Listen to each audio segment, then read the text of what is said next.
박정희 장군은 아일랜드 스타일의 자유시장 지상주의자가 아니었다. 사실 권좌에 오르기 오래전 그는 공산주의자 조직의 일원이었다는 이유로 처형당할 위기에 처형당할 뻔한 적이 있다. 1961년 정권을 잡자마자 박정희는 구약 일소를 내세워 부정축제한 기업가들을 단속했다. 이것이 전적으로 비합리적인 행동은 아니었다. 1950년대 이승만 정권과 가까운 기업들은 일본인들이 두고 간 공장 등을 헐값에 사들이면서 급속도로 부를 축적했다. 어떤 기업이 물건을 만들기 시작하면 정부는 경쟁 상대가 될 만한 제품의 수입을 금지해 주기도 했다. 이러한 보호무역주의의 이익을 본 기업 중에는 오늘날 한국에서 가장 큰 기업인 삼성이 포함된다. 삼성의 창립자 이병철은 1950년대 한국에서 가장 성공적인 기업가였는데 박정희의 쿠데타가 벌어지던 당시 그는 일본에 있었다. 박정희의 정부 인사들의 증언에 따르면 새로 들어온 정권은 한국 기업이 얻은 부당이익 중 5분의 1이 삼성의 것이며 이병철의 불법 정치자금을 제공해왔고 탈세를 일삼아왔다고 한다. 이병철은 모종의 방법으로 귀국하라는 설득을 받았고 돌아오자마자 서울 모처에 감금됐다. 그러나 재능 있는 사업가이자 설득력 있는 화술의 소유자였던 이병철은 박정희 장군과의 협상 끝에 그가 지닌 대부분의 재산을 국가에 기부하고 자신의 영향력을 이용해 다른 기업가들이 박정희가 제시하는 경제 개발 전략에 따르도록 설득하겠다는 안을 내놓았다. 이 제안이 받아들여져 이병철은 오늘날까지 존속하며 기업인들의 이익을 대변하는 전국경제위연합회의 초대 회장이 되었다. 대한민국을 북한보다 강한 나라로 만들고 한국인을 강난에서 벗어나게 하기 위해 산업을 발전시키는 것이 박정희의 목표였다. 이병철과의 협상 과정에서 그는 기업인들이 갖고 있는 조직 운영 경험을 자신이 원하는 방향으로 작동하게 한다면 그들을 목표 달성 도구로 활용할 수 있음을 깨달았던 것이다.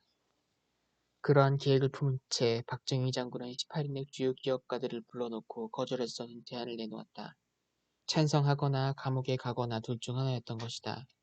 밀가루와 시멘트를 만들던 대한면화주출업체였던 3호 등의 설립자들이 이병철과 함께 탈세 혐의로 막대한 추징금을 물어야 했다. 이 벌금은 박정희가 세운 계획에 따라 정부가 선택한 기업에 재투자되었다. 박정희 정부의 제1차 경제개발 5개년 계획은 1962년부터 1966년까지 산업발전의 토대를 닦았는데 비료, 시멘트, 화학, 정유, 직물 산업에 초점을 맞추었다. 이 경제개발 클럽에 참여하는 기업의 숫자는 점점 늘어났다. 이승만 시대 당시 학생이었던 김우중은 아버지가 박정희 대통령을 가르쳤다는 사실에 얼마간 힘입어 이 클럽에 끼어들 수 있었다. 김우중은 1967년 대우를 설립했다. 대우는 원래 직물 산업에서 출발한 회사였지만 정부의 경제개발 계획에 발맞춰 가전제품, 자동차, 선박 등을 만들어냈다. 사실 조선업을 시작한 것은 김우중의 의지가 아니라 박정희의 뜻에 따른 것이었다. 대우조선해양은 매년 현재 미화 100억 달러 이상을 벌어들이고 있다. 경제개발 계획에 동원된 기업은 한국에서 가장 큰 기업들이었지만 당시만 해도 그들에게는 조선업이나 자동차 제조 같은 자본제약적 산업에 뛰어들 만한 자원이 없었다. 하지만 정부는 미국에서 제공받은 태관과 베트남 전쟁 참전으로 받은 보수를 쏟아부었고 식민지배에 대한 보상 차원에서 일본이 제공한 소프트 론도 투입되었다. 이러한 자금을 바탕으로 한국 정부는 국영은행들을 종용해 특정 기업이 시중 금리보다 25%에서 30%까지 저렴하게 돈을 대출받을 수 있도록 해줬다. 1964년 한국의 은행에서 내준 대출액 중 40%가 고작 9개 대기업에 물렸다. 기업과 정부가 이렇게 밀접한 관계를 맺다 보니 부패도 존재했다. 대출이 성사되면 고위층에게 그중 10%를 뇌물로 돌려주는 것이 관행이었다고 한다. 하여 대통령의 측근인 이후락은 미화 4천만 달러에 달한다고 보도된 불법 재산을 모을 수 있었던 것이다. 경제계 엘리트 사이에 상호 이익이 되는 관계가 형성되었다. 기업은 저리로 대출을 받아 사업을 확장하고 관료는 자신의 몫을 챙기는 시기였다. 최대한 많은 돈을 빌려서 사업을 확장하는 기업에 더욱 유리하게 상황이 돌아갔다. 1960년대 한국 산업계를 살펴보면 직원을 200명 이상 고용한 기업의 자본 구성 비율에서 자산은 평균 17.3%인 데 비해 부채는 82.7%에 달했다. 소프트론이란 상한 조건이 까다롭지 않은 저리 대출이다. 박정희 정부는 한일 국교 정상화 과정에서 공식적인 사과성명을 요구하지 않고 보상금이 아니라 대출의 형식으로 일본에서 자금을 얻어냈다.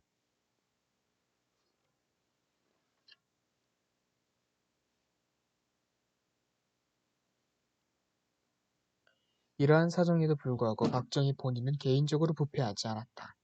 그의 강력한 리더십과 도덕성으로 인해 이 시스템은 혼란에 빠져들지 않을 수 있었다. 한 걸음 더 나아가 박정희는 한국 기업들이 오늘날 세계적인 수준에서 어깨를 겨루게 만든 중요한 전환점을 마련했다.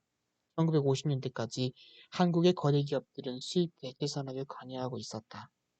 정부에서 수입을 가로막으면 국내 기업들은 그렇게 차등된 상품들을 대체로 매우 비효율적인 방식으로 생산해 그것을 국내 시장에 판매하는 방식이었다. 이후 박정희 대통령은 전략을 전환해 수출에 주력하는 지시를 내렸고, 그리하여 한국 기업들은 세계 무대에서 경쟁하는 법을 배워야만 했다. 국산품이 국내 시장에서 우위를 지킬 수 있도록 수입 관세는 계속 높이 유지하는 한편 해외에서는 경쟁해야 했기 때문에 삼성이나 LG 같은 기업들은 효율적인 작업 공정을 실현해야 했다. 이것이 꼭 잘 되리란 법은 없다. 한국 경제의 기적은 정부와 기업의 합작품이지만 제 기능을 하는 자본주의의 한 가지 요소는 여전히 남아있을 수밖에 없었다. 언제나 도산할 가능성은 존재한다는 원칙이 그것이다. 특히 경제개발 초창기 부도나는 기업은 상상 이상으로 많았다. 1960년대 한국의 5대 기업 중 하나였던 개풍은 1970년대 중반에 사라져버렸다.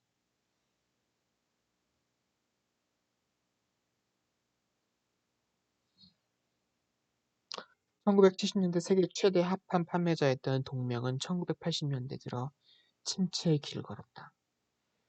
그러나 1980년대부터 중반부터 한국 상위 기업의 입지가 단단해졌다. 1983년부터 2000년까지 최고 12 기업 중 자리를 내준 기업은 오직 두 곳뿐이다. 이것은 한국 기업과 한국 경제가 전체적으로 훨씬 안정되었기 때문이랄 수도 있지만 정치적 개입이 줄어들었기 때문이라고 볼 여지도 있을 것이다.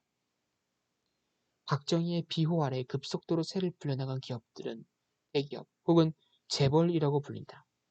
재벌이란 단어는 일본의 자이바츠와 같은 한자를 쓰는데 글자만 놓고 보면 일종의 금융 파벌을 의미한다. 은행을 소유할 수 없다는 것만 빼면 현재 한국 재벌의 수직적 통합 모델은 일본 자이바츠의 그것을 그대로 따온 것이다. 은행은 국가가 통제하며 박정희 대통령이 돈줄을 쥐고 있었다. 롯데는 한국 소비자들이 가장 자주 접하는 재벌일 것이다. 1948년 제1교포 신격호가 도쿄에서 창업한 롯데는 1967년 한국에 상륙해 박정희의 승인을 받아 뻗어나기 전까지 제거업체 중 하나였다.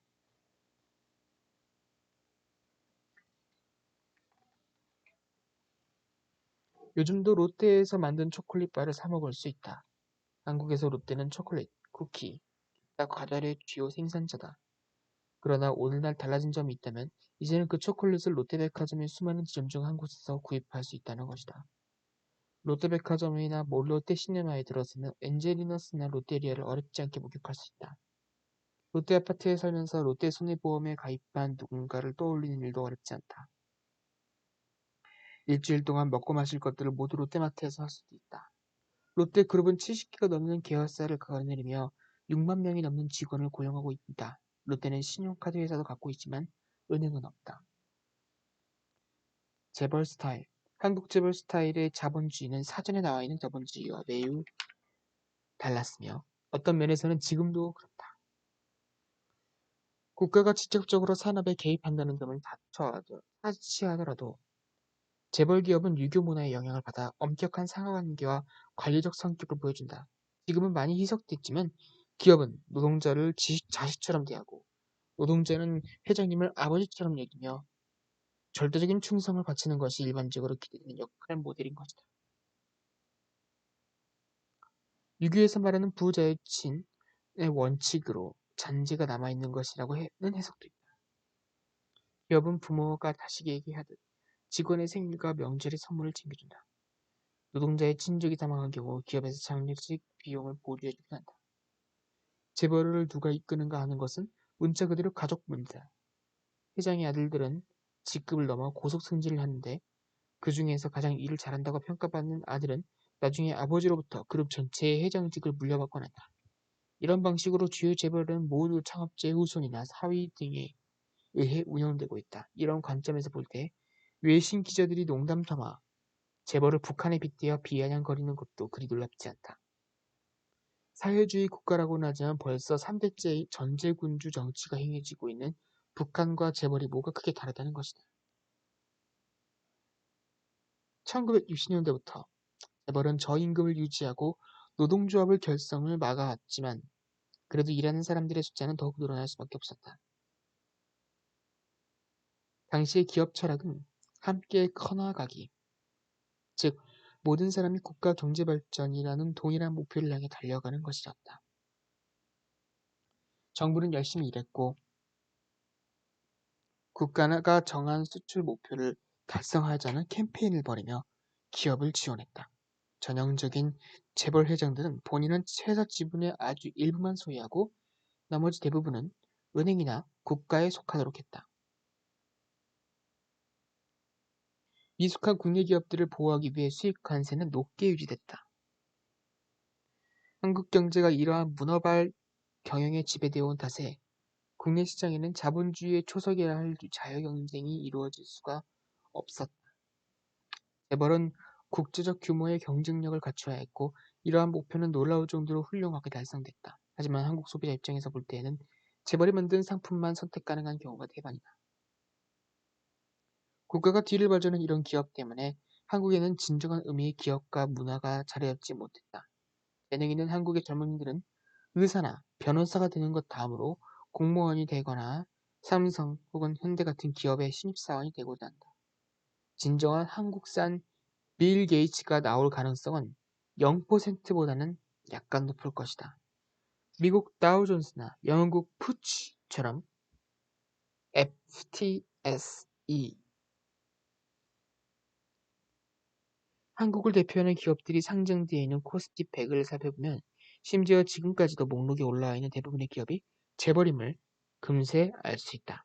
2012년 12월 워싱턴 포스트에 따르면 한국 총 수출액에서 삼성이 차지하고 있는 비율은 28.2%.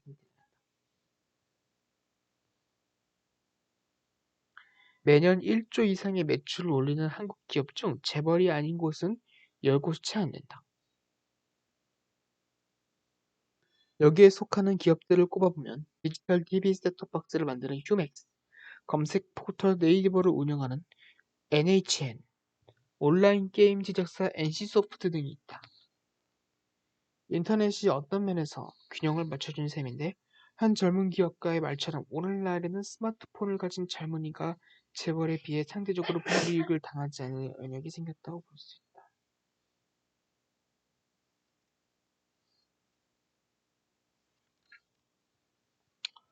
재벌과 경쟁에 나서지 말아야 한다는 말은 아직도 유효하다.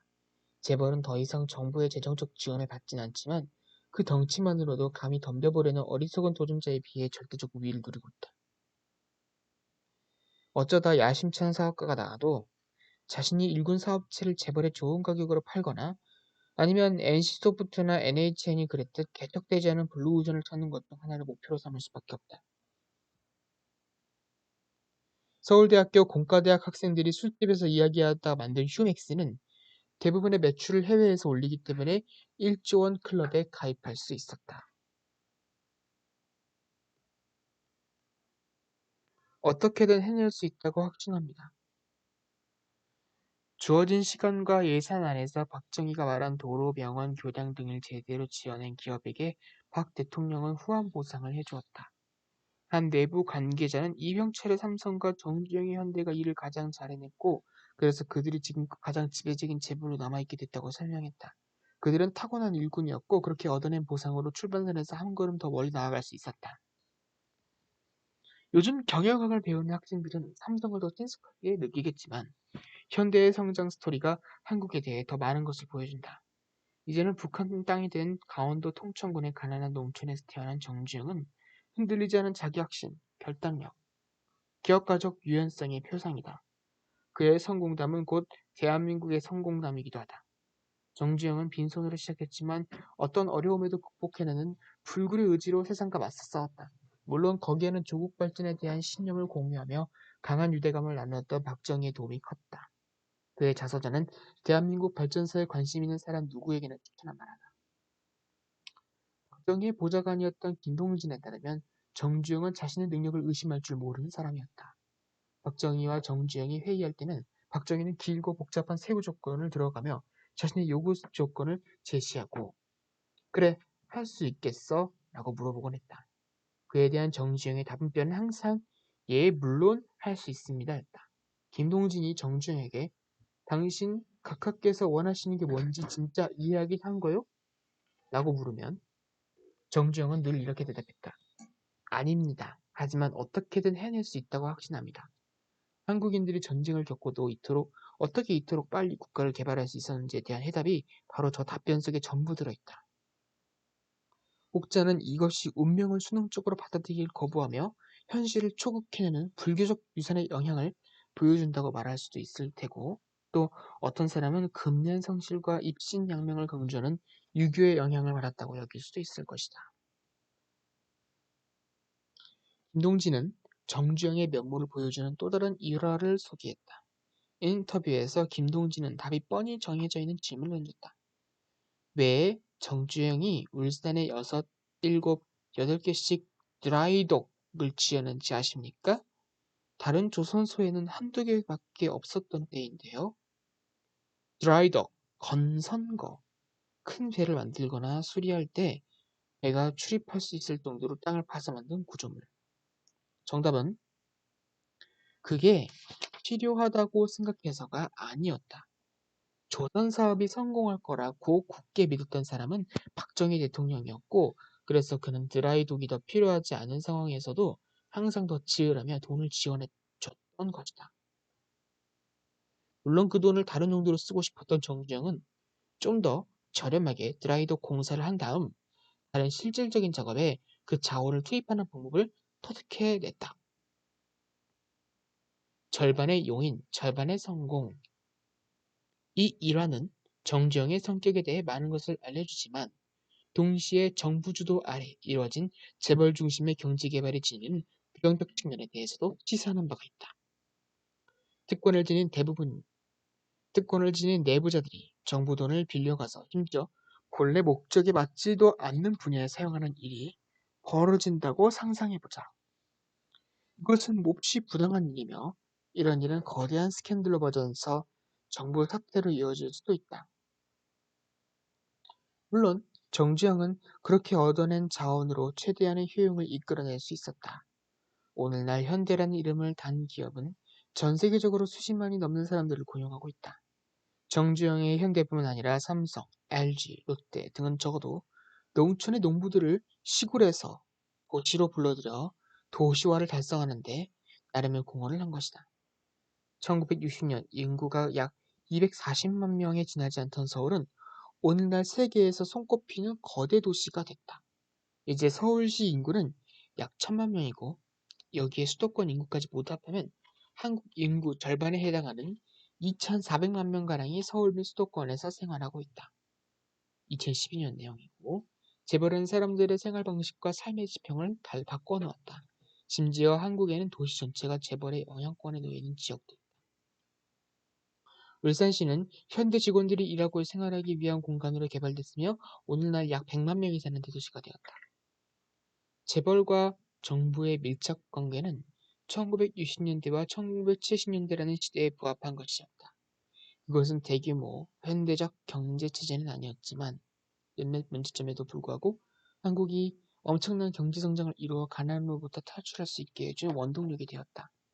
1964년 1억 달러였던 수출액은 1977년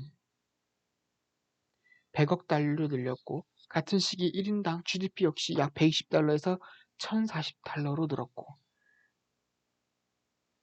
재벌 주도의 경제 개발은 친분 관계에 따라 혜택이 주어질 뿐 아니라 어느 정도 부패를 용인하는 것이라고 김동진은 말했지만 그래도 그것은 일종의 실용적 해법이기도 했다. 정부가 지닌 힘이 기업의 이윤 추구 동기와 결합해 유교적으로 모든 이들을 회장님 휘하에 복종하게 만들고 그 회장님들은 박정희 대통령에게 무릎을 꿇는 체제였던 것이다. 기업가 정신은 어디에 있는가? 1960년대에서 1970년대까지 얼마나 많은 변화가 있었을까? 실질적으로 거의 모든 것이 바뀌었다. 1980년대 군사 독재자 전두환은 경제를 자유화시키는 쪽으로 방향을 잡았다. 박정희 대통령이 사실상 무시했던 정부는 미국에서 훈련받은 신자유주의적 관료들의 집단이었는데 그들이 경제정책에 큰 영향을 끼친 것이다. 그들은 박정희 정부에게서 세웠던 양적 목표, 가령 뭐뭐 달러 수출 목표 달성 같은 구호를 더 이상 부르짖지 않았으며 수입 관세를 낮추고 은행 지분을 개개인들에게 판매하기 시작했다. 하지만 자신의 이해관계가 걸려 있을 때는 전두환도 시장 경제를 자유롭게 내버려 두지 않았다. 1998년 3월 25일자 뉴욕타임스에 보도된 바에 따르면 전두환 정권 당시 조봉구 사무그룹 회장과 아들은 로비를 둘러싸고 갈등을 빚기도 했다. 당시 아들은 정권의 호텔이든 골프장이든 줄자고 제의했지만 조봉구는 명절 때마다 약 70만 달러를 뿌렸다며 이를 거부했다는 것이다. 전두환은 당시 그와 친분이 두터웠던 경쟁사인 대림에 3호를 넘겨버리고 조봉구의 개인 재산을 몰수하는 보복 조치로 간단히 응수했다. 조봉구의 말로는 망명으로 귀결될 수밖에 없었다. 1997년 아시아 경제 위기가 발발하면서 고작 한 해 만에 25가의 재벌이 부도를 맞는 사태가 벌어졌다. 그 중에 나중에 현대자동차에게 인수된 기아도 포함됐다. 1960년대 이후 기업들이 중독되다시피 한 수십 년에 걸친 기업 부채가 이 사태의 원인 중 큰 부분을 차지했다. 당시만 해도 한국 GDP의 10%를 차지한 대우는 그만큼 빚도 엄청나게 지고 있었다. 보도를 막기 위해 창업자 김우중이 분식 회계를 하는 등 온갖 노력을 기울였음에도 불구하고 1999년 대우는 끝내 해체됐다.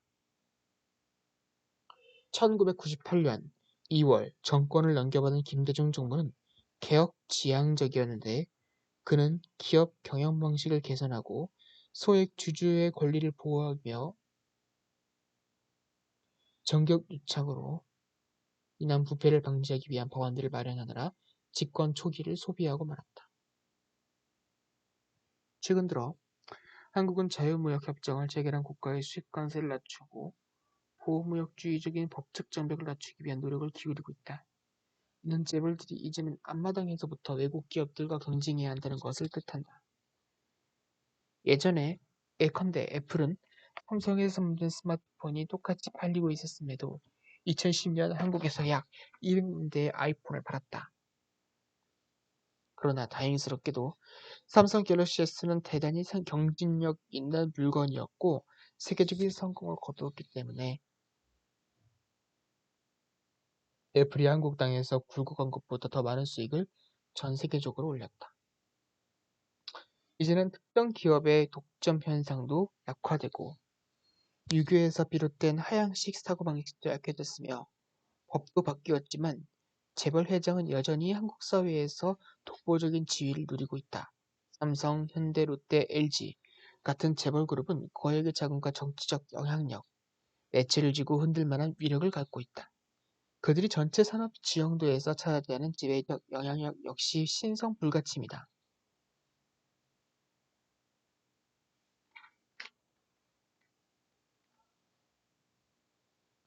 주식시장에 등록된 50대 기업 중 재벌도 아니며 전신이 공기업도 아닌 곳은 세 곳 정도다. NHN, NC소프트, 그리고 신한은행. 신한은행은 일본계 한국인들이 결성한 것으로 1982년 한국에 진출했다. 재벌은 독점적 지위를 이용해 소비자와 제조업체 모두를 쥐어짜기 일수다. 재벌의 물건을 납품하는 작은 업체들은 재벌이 자신들이 원하는 가격에 부르기만 하고 협상하지 않는다고 토로했다.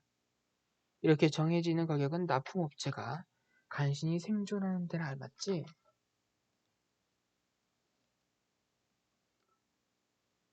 충분한 이윤을 내 사업을 확장하기엔 턱없이 부족한 수준이다. 소비자 입장에서 볼 때 재벌들이 가격을 못 박아버리는 것은 추가적인 소비세를 더 내는 셈이나 다름없다. 한국 소비재 시장은 극소수 기업이 지배하고 있기 때문에 담합이 매우 쉽게 벌어진다. 2012년 1월 삼성전자와 LG전자는 컴퓨터와 가전제품 등의 가격 인상을 두고 담합해온 정황이 밝혀져 벌금을 물었다.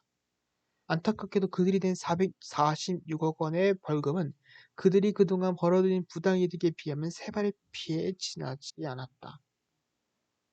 어떤 죄를 저질러도 풀려날 수 있는 재벌 회장의 힘은 구체제가 남겨놓은 일종의 흔적일 것이다.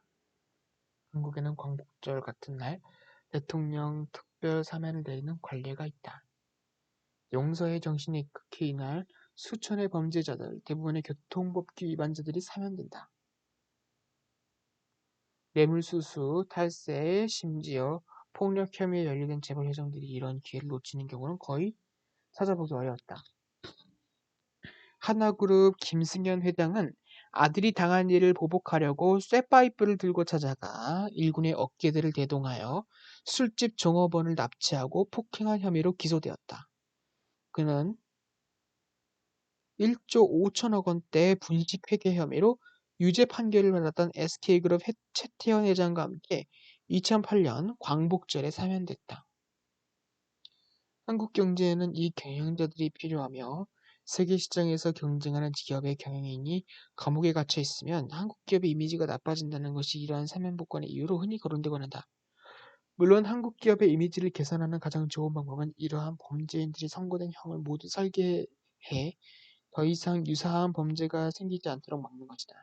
대한민국은 지난 수십 년간 경제, 민주주의, 법치사회 건설에 놀라운 발전을 일으켰다.